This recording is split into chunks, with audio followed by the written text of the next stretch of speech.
गिबियावनो बर' रादाब नायगिरि नोंथांमोनखौ आं चेनेलाव बरायबाय लोगोसे गोजोन फुंबिलिनि गाहाम हामलायथि बावहरबाय नोंथांमोननि थाखाय लानानै फैबाय आं गोदान मोनसे रादाब नोंथांमोना भिडिअखौ अननानै जोबजासिम नायलांदो।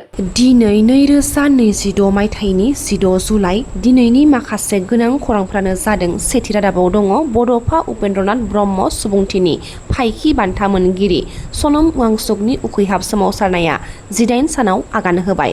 दुलाराय बर' फरायसा आफादा रादाब बिबुंसारनि गेजेरजों माखासे गोनां बाथ्राखौ फोरमायथिदों। मख'नो गोनांदि आथिखालनि लाइमोन आरो सोलोंथाइनि जेंना नुजाथिनायखौ लानानै सनम वांचुकनि उखैहाब सोमावसारनाया 18 सानाव आगान होबाय।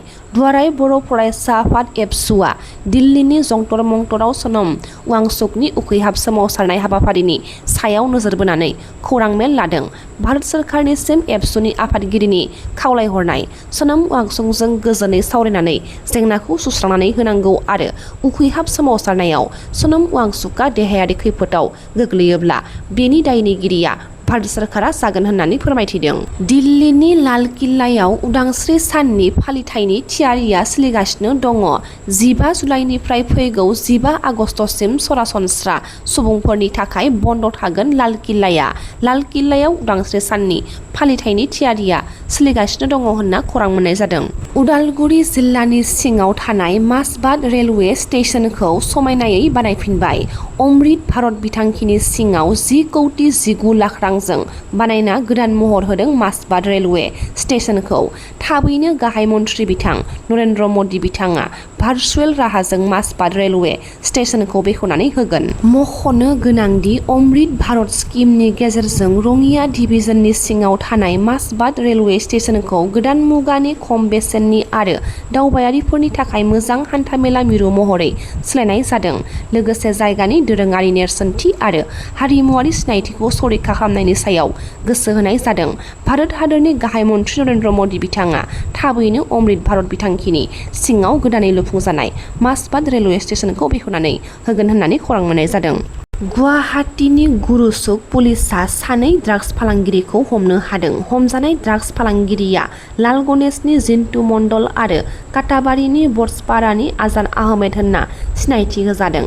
बिसोरनिफ्राय पुलिसआ मोन 9 थेमायाव 10.54 ग्राम हेर'इन मोननो हादों। क'क्राझाराव जिल्ला बिजिपिनि मावखुलियाव दुथांनि थाद'नाय गैयै अन्थाइ खुबैनाय गाग्लोबनाय जाथाय सोमजिदों।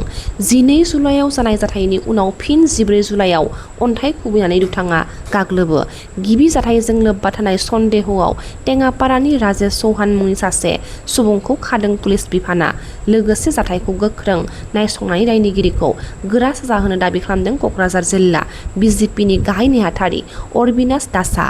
मैदेर आरो मानसिनि दावहा मोख्रानि उदखारखौ लानानै हाग्रा बिफाना SOP फोसावगोन।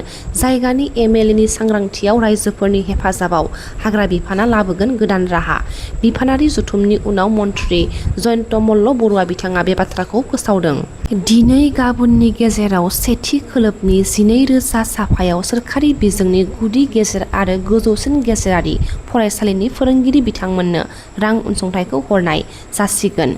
मैया गुवाहाटी नोगोरमानि बेलतला सार्भे बडलेण्ड भवननिफ्राय बर' कछारी अनसाय गावहायुं खुंथाइ BKWSCनि मासिगिरि अनिल बसुमतारी बिथाङा खौरां मेलनि गेजेरजों सोलोंथाइ बिथिंनि सायाव माखासे गोनां बाथ्राखौ फोरमायथिदों।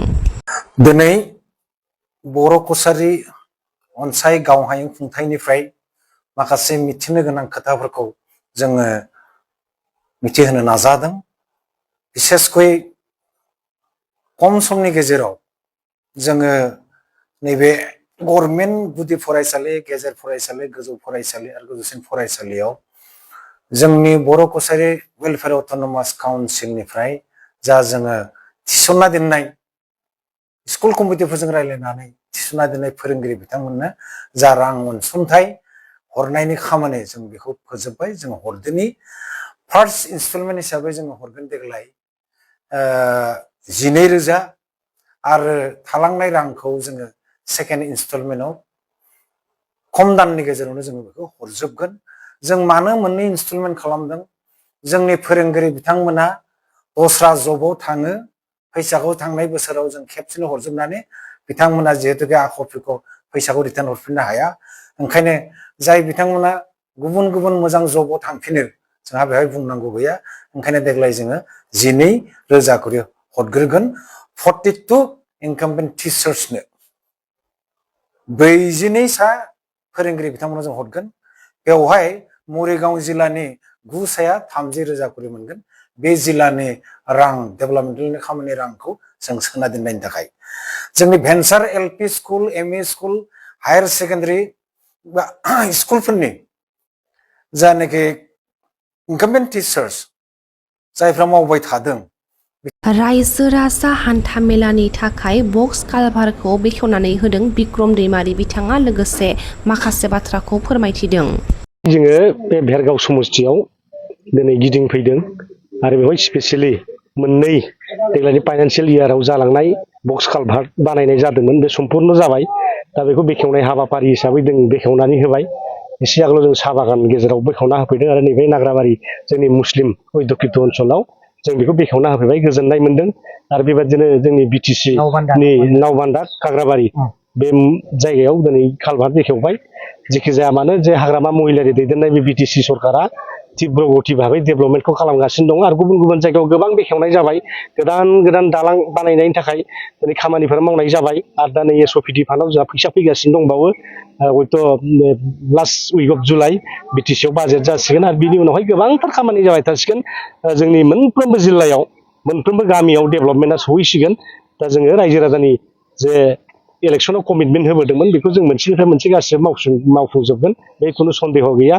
फाइभ गेरेन्टिसआबो गोदानै जाफिनबावसिगोन आरो लामा दालां बानायनाय माबा बानायनाय रेलवे लामा बानायनाय बे गासिबो खामानिया तीव्र गति आवगायलांगोन मथथे जोंनि हाग्रामा महिलानि जिथु मिसन आरो भिजन बे जोंनि बिटिसिखौ गोख्रों खालामनाय बिटिसिआव थानाय सेंग्रा सिख्लाफोरनो जों एमप्लयमेन्ट होनाय बेफोरनो जोंनि प्रायरिटि दा बेवहाय जोंनि बे डेभेलप जानाय जायैनि खोथा दैदेनगिरिनि सायाव जायो दिनै बिक्रम दैमारि बिथांखौ बेवहाय टिसिएलसिनि चेयारमेन हिसाबै दिनै हाग्रामा महिला सारा बिबान हरदों दा बिथाङा गावनि बिबानखौ मोजाङै मावगासिनो दङ बिथाङा सासे गोरों मानसि आरो गावबो थिखादार आरो खामानिखौ बोरै मावनांगौ बोरै डेभेलपमेन्टखौ लाबोनांगौ सोरजों रायज्लायनानै खामानिफ्रा जों आदाय खालामनो हायो बिथाङा गोबां खायदा कौशल दङ ओंखायनो दिनै नुबाय थादों जोङो बिटिसिनि 40टा समस्तिनि गेजेराव बिक्रम दैमारि दा दैदेननाय जेनेबा टिसिएलसि चेयारमेन भेरगाव बेवहाय बांसिन डेभेलप जानायखौ जों नुनो मोन्दों आरो इयुनाव बांसिन खालामबावगोन आरो आसा खालामदों बिथांनि आखाइजोंनो भेरगाव ओनसोला डेभेलपमेन्ट जागोन।